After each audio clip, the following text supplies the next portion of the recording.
Alright, for the second part of this trig video here, we have to find the value of the 6 trigonometric functions for a 270-degree angle. So remember, for number 1, we were given a specific point that we were going through and finding the trig values for.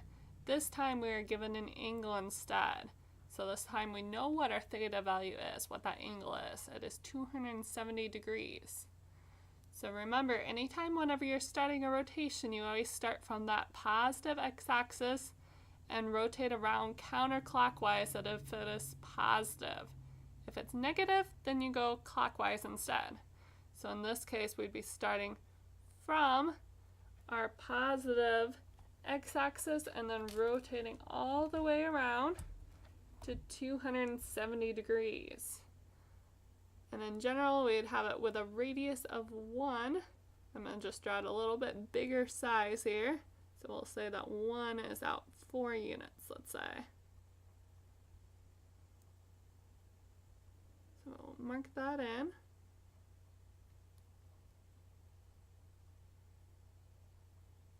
Just to keep things even. So then here we'll just kind of sketch in our curve. If we're rotating it around 270 degrees, well, we know if we go up to the positive one here, that would be a 90-degree angle that's formed, because this part here would form a 90-degree angle. If we keep rotating around here until we get to this negative 1 part, then we have a total of 180 degrees since we've rotated halfway around the circle. And then if we keep rotating around, we'd have an extra 90-degree angle here.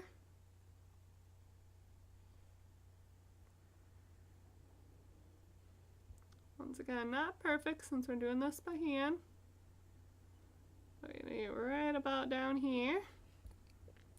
So this point would be 0 for the x-coordinate and negative 1 for the y-coordinate. And then here we're doing along a unit circle. This length of the radius here, r, is equal to 1. Of course, if you had used a different r, if you had used 2 instead, then your value would have been at 0, negative 2 instead. And once you simplify down your fractions, you will get to the same answers. So that's why it's normally easiest, if you're dealing with a rotation, to deal with it with a radius of 1 instead. So that way then you don't have to worry about simplifying your fractions very much at the very end. So then here, for your trig functions, if we start out with our sine, in this case we have sine of 270 degrees, because we know what our theta value is this time, is equal to, and then remember sine is your y value, which was negative 1, over your r value, which was 1. So if we do negative 1 divided by 1, we would get negative 1 for our sine. Then we'll leave a little bit of space, and then we'll do our cosine of 270 degrees, which, remember, cosine has to do with the x-coordinate, so it's your x value, which was 0, over your r, which was 1. If you do 0 divided by any non-zero number, that gives you an answer of 0 there. Once again, we will leave a little bit of space, and then we will write out our tangent off to the side here. So we have tangent of 270 degrees. And you may remember from the first problem, tangent is your y over the x. So here we'd have negative 1 for the y value, divided by the x, which is 0. Remember, you cannot divide by 0. 0 cannot be in the denominator. If it is, then it is undefined. So your answer, if you end up with a 0 in the denominator, is that it is undefined.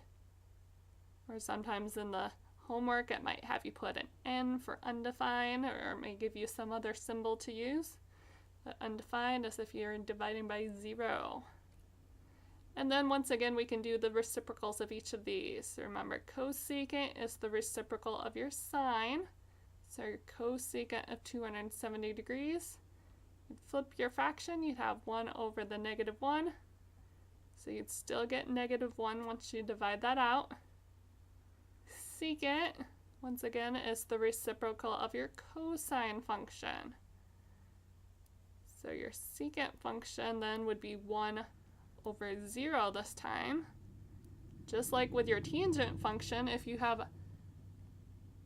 end up with a 0 in the denominator, then you get that it is undefined once again. So this one is also undefined.